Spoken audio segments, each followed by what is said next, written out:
Bonjour, je suis Eino Jonathan, sound designer autodidacte depuis 2018 et je vais vous parler de mon travail d'intégration sonore sur ce projet étudiant nommé le laboratoire de l'alchimiste. Les bruits de pas. Habituellement, j'intègre les bruits de pas à l'animation du personnage. Or, dans ce projet, il n'y a pas de visuel animé sur lesquels rattacher mes événements sonores. J'ai dû procéder autrement.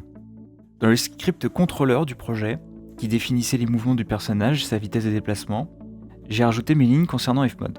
J'ai créé une instance des bruits de pas, qui va lancer mon événement qui a été bouclé dans Fmod Studio, et une fois que l'événement est lancé, j'ai fait varier une automation de volume, allant de moins l'infini à normal, à son volume d'origine, et le paramètre de speed va de 0 à 4, 4 étant le maximum que peut atteindre la vitesse de déplacement du personnage dans le jeu. Nous avons alors des bruits de pas qui évoluent en termes de sonorité en fonction de la vitesse de déplacement du joueur.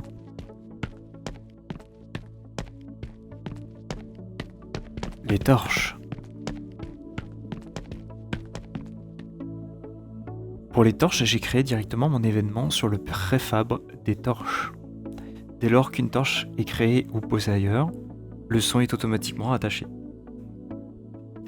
Le son est exécuté dès le début du chargement du jeu, mais pour éviter les problématiques d'addition du son, à savoir toutes les torches jouent le même son en même temps, j'ai dû faire des modifications dans le Fmod.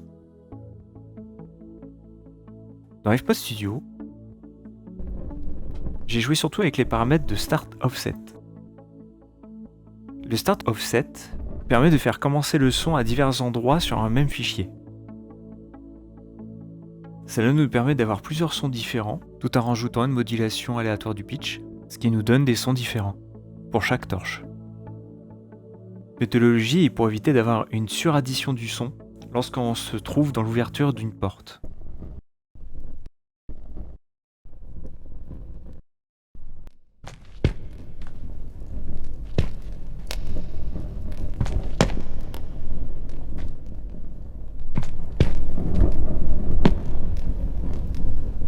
Les collisions.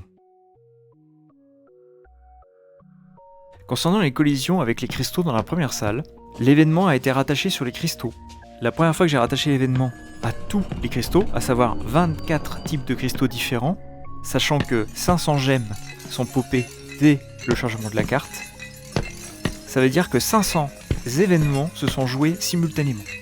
Car les gemmes spawnent à une certaine hauteur puis tombent sur le sol. Et au moment où ils touchent le sol, ça joue l'événement. En rencontrant la saturation mémoire, j'ai trouvé deux solutions. La première, c'est qu'au lieu de mettre un son sur chaque cristaux, je mettais un son tous les deux cristaux. La deuxième solution, qui est en plus, qui s'ajoute à la première, dans Fmod Studio, on a la possibilité de générer une probabilité d'exécution de l'événement.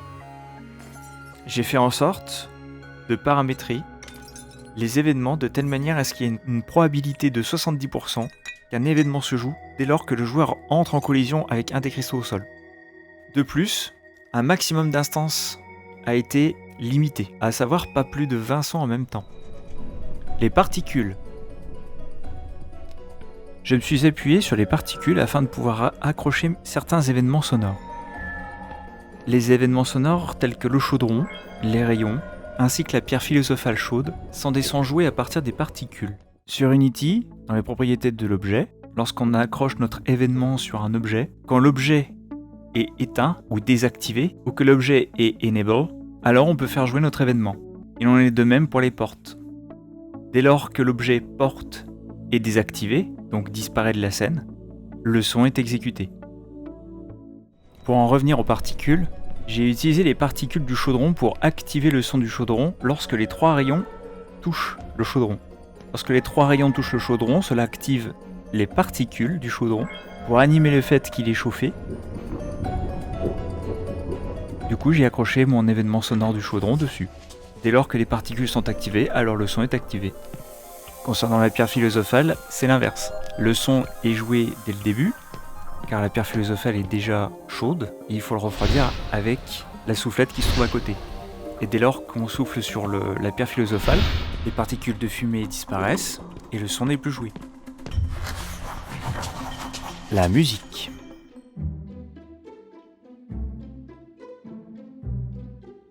Concernant la construction de la musique sur FMod Studio, nous avons la possibilité de créer plusieurs marqueurs ainsi que plusieurs endroits de loop et plusieurs transitions qui vont checker différentes conditions. Conditions créées via des onglets de paramètres. Les onglets qu'on voit à côté de timeline qui s'appellent principal 1, 2 et 3, ce sont des paramètres. En dessous, sur la timeline, vous avez des marqueurs gris qui se nomment outro, principal 1, principal 2, principal 3, outro. Ce sont des marqueurs de destination. La bande verte va me permettre de dire si ce paramètre est vrai, alors aller dans la direction du marqueur que j'aurais choisi. Si par exemple je me trouve dans la boucle de principal 1, la bande verte indiquant principal 2 va checker quand est-ce que le paramètre que j'ai indiqué est rempli pour passer sur la boucle principal 2. Ces barres vertes permettent également de créer des transitions. Ici, elles n'ont pas été créées. Dès lors que la condition est remplie, vous avez un saut direct d'une boucle à une autre. Très brut. Pour adoucir ces changements bruts, on peut rajouter des transitions. La bande bleue me permet de rajouter d'autres conditions qui dit que si par exemple je me trouve dans cette boucle et que principal 1 ou principal 2 ou principal 3 est rempli, alors tu tournes en boucle dans cette boucle, tout simplement. Vous êtes au début du jeu, tant que vous êtes dans la première salle et que vous n'avez pas fini la première salle, vous êtes dans la boucle numéro 1. Ceci est le paramètre que je définis par défaut. Dès lors que vous lisez le bouquin qui vous ouvre la deuxième porte de la deuxième salle, vous basculez dans la boucle principale 2. Sur Unity, voici comment ça se passe. Ici, sur Player, j'indique que la musique doit être jouée dès l'ouverture du jeu, avec les paramètres par défaut suivants. Tout est à 0, et il n'y a que principal 1 qui soit en 1. Ceci définit mes valeurs par défaut, concernant mon événement musique avec ses paramètres.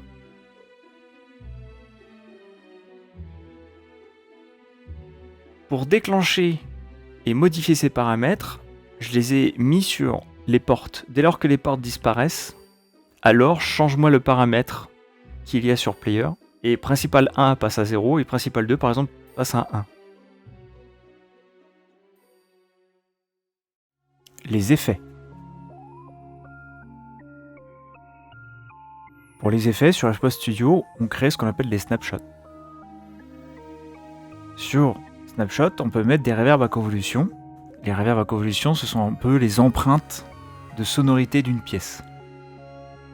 Et ensuite, sur chaque bus qui correspond au groupe de sons que j'ai besoin, comme par exemple le player ou les interrackables, ici j'avais besoin d'appliquer une seule et unique reverb sur les interrackables et sur les bruits de pas du player. Donc sur ces bus-là, j'ai appliqué mon effet de reverb. Pour les réglages de la reverb, sur FMod Studio, on peut faire un live update qui consiste à faire en sorte de pouvoir lancer le jeu en direct et de pouvoir faire les réglages dans FMod Studio en direct pour écouter le rendu. J'ai affiné les réglages en fonction de ce qui me semblait juste et correct. Sur Unity, la seule chose que j'ai à faire, c'est de créer une pièce immense qui recouvre l'entièreté de l'ensemble des salles, étant donné que toutes les salles sont construites avec le même matériau et ont toutes la même dimension. Il ne me restait plus qu'à faire jouer à FMod le snapshot comme si c'était un événement, dès lors que le niveau débute, Object Start, et comme ça on avait de la reverb tout le long. Et voilà qui conclut la vidéo explicative côté technique pour l'intégration sonore sur Unity avec le moteur de son FMod. J'espère que cette vidéo vous aura été utile, j'espère que cette vidéo aura été assez explicite. N'hésitez pas à me faire un retour, ça peut toujours être utile pour les prochaines vidéos dans le même genre, histoire d'expliquer un peu mon travail. N'hésitez pas à aller jeter un œil sur les autres projets également, que ce soit les musiques ou les autres petits projets vidéo ou jeux vidéo, qui se trouvent sur mon site. Le lien est dans la description. Au plaisir de pouvoir travailler avec vous sur vos projets. A bientôt et prenez soin de vous.